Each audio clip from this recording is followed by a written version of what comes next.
Je suis pansexuelle, ma famille l'accepte mais ne comprend pas le terme pansexuel, donc pour ma famille je suis bisexuelle. J'ai mis un nom sur ma sexualité en quatrième. Dans mon lycée je m'assume totalement malgré que ce n'est pas super bien accepté. Je suis dans un lycée assez fermé d'esprit, malgré certaines violences physiques ou psychologiques, je ne me cache pas, je suis désolée pour toi. Je suis actuellement en couple avec un mec qui est musulman, mais sa religion ne l'empêche pas d'assumer que je suis LGBT. Si j'ai un conseil à donner, n'écoutez pas ceux qui insultent, se cachent derrière la religion. Et si vous êtes victime d'LGBT-phobie dans un établissement scolaire, parlez-en à un adulte. C'est très important ce qu'elle a dit. Si vous êtes harcelé par rapport à votre orientation sexuelle et que vous soyez LGBT, vous en parlez à un adulte. Salut, alors j'ai 18 ans et je suis bi, enfin je crois, je suis un peu perdue. Ma sœur de cœur a été la première personne à l'avoir su, puis mes amis, les uns après les autres. Je n'ai jamais été rejetée, ils s'en fichent tout simplement. À la famille, c'est un peu plus compliqué et certaines choses ont changé depuis. Je n'ai pas fait que de bonnes rencontres, mais j'ai toujours été soutenue par mes amis. Depuis que j'ai dit qui j'étais, j'ai rencontré pas mal de LGBT qui sont devenus des amis super importants à mes yeux et ils sont toujours là pour moi et sans jugement. Comme la patate qui est en train de lire, je t'aime fort mon meilleur ami. Ah oui, je ne comprends pas pourquoi on veut critiquer une personne sans la connaître. Chacun fait sa vie et ce qu'il veut. Allez, qui ça? Donc c'est l'une de mes meilleures amies, on va dire. Ça se voit, qui m'a traité de patate. On adore. Et sinon, bah, je pense aussi à toi et t'inquiète pas. Si t'as besoin de parler, n'hésite pas.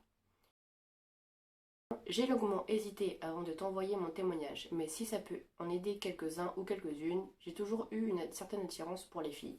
Ça peut paraître bizarre, mais ça a commencé dès le CE1. C'est très tôt, je sais, mais à cette époque-là, j'étais déjà très proche d'une fille. Ce n'était rien, purement de l'amitié. Et pourtant, je ne pouvais pas m'arrêter de penser à elle. Un jour, elle m'a sorti: mais Pauline, tu es Gwyn? J'étais en CE2. À ce moment-là, j'ai eu très peur. Je me suis braquée et je lui ai dit: ah non, ça ne va pas, tu es folle, je ne suis pas une sale Gwyn. Ah, c'est dommage. Depuis ce jour, il ne s'est plus rien passé en primaire, sauf en CM1 où j'étais amoureuse d'une professeure. Je te rassure qu'on est tous été tombés une fois dans sa vie amoureux d'un professeur qu'on a eu. Ensuite, je suis arrivée au collège, j'avais une prof de SVT. Quand je la voyais, j'avais des papillons dans le ventre. Au sixième, je me suis pas posé de questions, je me suis dit que j'étais bizarre. En cinquième et quatrième, je savais qu'il se passait quelque chose, mais je ne pensais pas que c'était inhumain d'aimer une personne du même sexe. Encore pire, avec une grande différence d'âge. Arrivé en troisième, les nouvelles tombent. J'apprends que c'est professeur sera mon professeur principal jusqu'à la fin de l'année. Moi qui d'habitude avais de très mauvaises notes dans cette matière, j'avais de très bonnes notes, avec en moyenne générale 15 ou 16. Je faisais tout pour l'impressionner, je participais et beaucoup. Je ne la lâchais pas du regard. À la fin d'année, elle nous a donné à tous un petit stylo emballé. Je l'ai toujours. En gage, je lui ai offert une petite boîte en bois que j'avais pyrogravée. Après le collège, il m'arrive parfois de la recroiser, je la fixe toujours, mais plus autant qu'avant. Arrivé en seconde générale, c'est un vrai carnage. Je tombe amoureuse d'un garçon qui se fout littéralement de ma gueule à cause de ça. Résultat, je tombe en dépression et je commence à m'automutiler.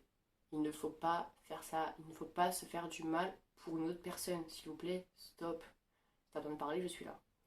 Deux hospitalisations et un de ses potes vient me parler. Il me dit qu'il m'aime et moi, comme je n'allais pas bien, je lui ai laissé sa chance. On est resté plusieurs mois ensemble jusqu'à ce qu'une fille de mon lycée vienne m'ajouter. Et là, j'ai compris. Ce n'est pas les hommes qui m'attirent, mais les femmes. J'ai donc quitté ce garçon pour me mettre avec elle. Au final, elle m'a mis un joli râteau. Smiley qui rigole, je suis désolée pour toi. Et là, tout s'est enchaîné, j'ai fait plusieurs conquêtes et aujourd'hui j'ai trouvé la femme parfaite. Elle s'appelle Maxine, ça fait plus d'un an que je suis avec elle et ça fait du bien de pouvoir s'assumer. Bah, bonheur à vous deux et j'espère que je n'ai pas fait de conneries depuis tout ce temps. Salut tout le monde, c'est Max pour le témoignage de M sur l'orientation sexuelle, tout ce qui est LGBT, comment on le ressent et tout. Moi personnellement, je pensais auparavant que j'étais juste bi. Ça m'arrivait de tomber amoureux de garçons ou de filles, sans trop l'assumer non plus parce que à ce moment-là, c'était pas encore très présent dans la société, tout ce qui est LGBT. Et c'est beaucoup plus tard que j'ai appris qu'en fait j'étais pan, que j'en ai strictement rien à foutre de l'apparence, du sexe ou quoi, hein. T'es une personne en or à l'intérieur, c'est une personne en or tout court pour moi, hein, ça je m'en fous. Après, comment je le vis? Bah, je le vis bien, je n'ai jamais eu de problème avec ça, mais ma mère, elle s'en fout. Du moment que je suis heureux, je fais ce que je veux, j'aime qui je veux, je suis comme je veux, elle s'en fout. Si je suis accepté, bah, j'ai eu aucun refus jusque-là, donc.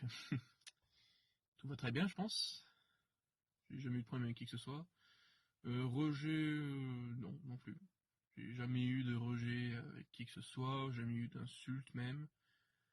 Bon, des blagues de temps en temps, mais bon, moi je suis ouvert à l'humour noir, donc ça va encore, mais oui, non. Aucune haine, aucun rejet ou quoi que ce soit.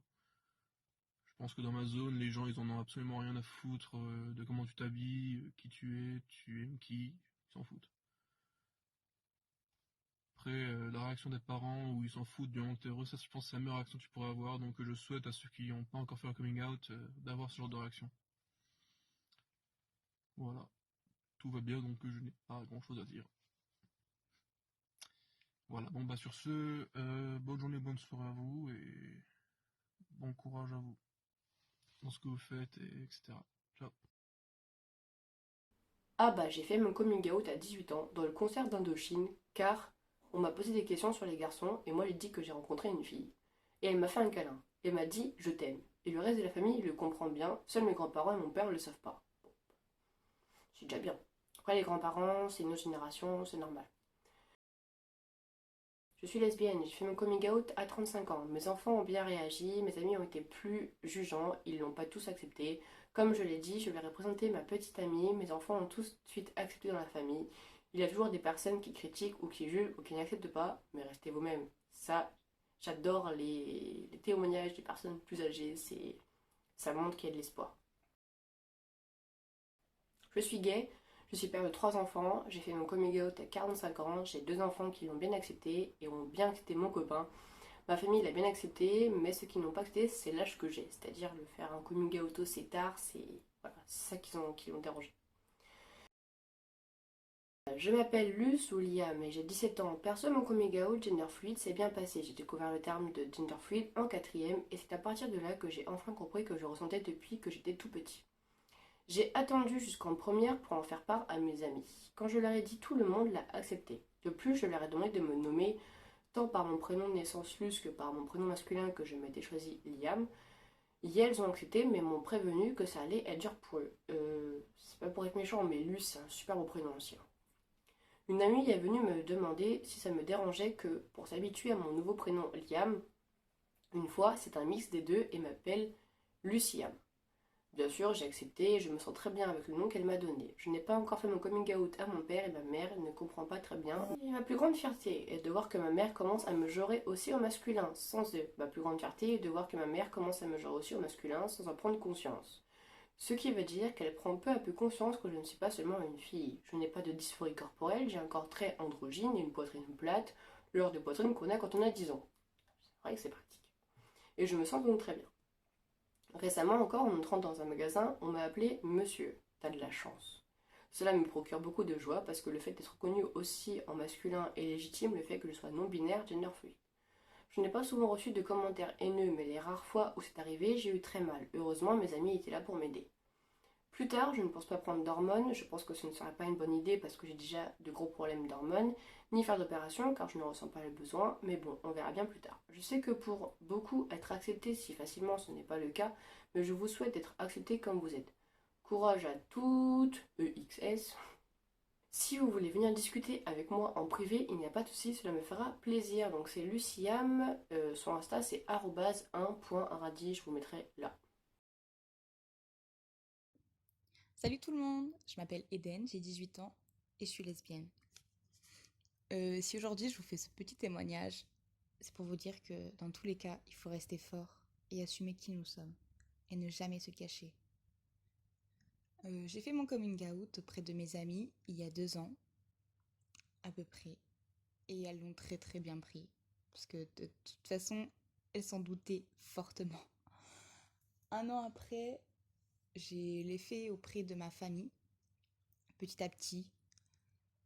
Et étant l'aînée d'une fratrie de 4 et la seule fille, c'était un peu compliqué. À ma plus grande surprise, mon père l'a assez bien pris, mais a toujours l'espoir que je finisse avec un homme. Mais non, ça ne risque pas. En novembre dernier, je l'ai fait auprès de ma maman, qui l'a très très très mal pris. C'était une très grosse dispute. Mais aujourd'hui, ça commence à aller mieux. on avance petit à petit. Je pense que ça doit être aussi difficile de se dire que sa seule fille, de voir sa seule fille non avec un homme, mais avec une femme. Mais ça va. Je veux pas trop la brusquer. Je pense qu'il faut qu'elle prenne son temps. Et elle m'accepte comme je suis au final. Donc tout ce qu'elle veut, c'est mon bonheur. Et je l'ai trouvé aujourd'hui. Ça fait un mois et demi que je suis avec quelqu'un et franchement, c'est magique. Donc n'hésitez pas à venir en parler si ça va pas vous. Et je sais que Emilien a une très très très grande écoute qui a été beaucoup là pour moi. Et franchement, j'aurai jamais assez de mots pour le remercier de ce qu'il a fait. Voilà. Je suis pansexuelle, j'ai fait mon coming out à l'âge de 21 ans, mon père l'a bien accepté, ma mère ne me parle plus, mon entourage l'a très bien accepté, sauf mon frère qui ne comprend pas pourquoi et qui dit que c'est mon père qui m'a ordonné sa maladie. Ton frère dit n'importe quoi.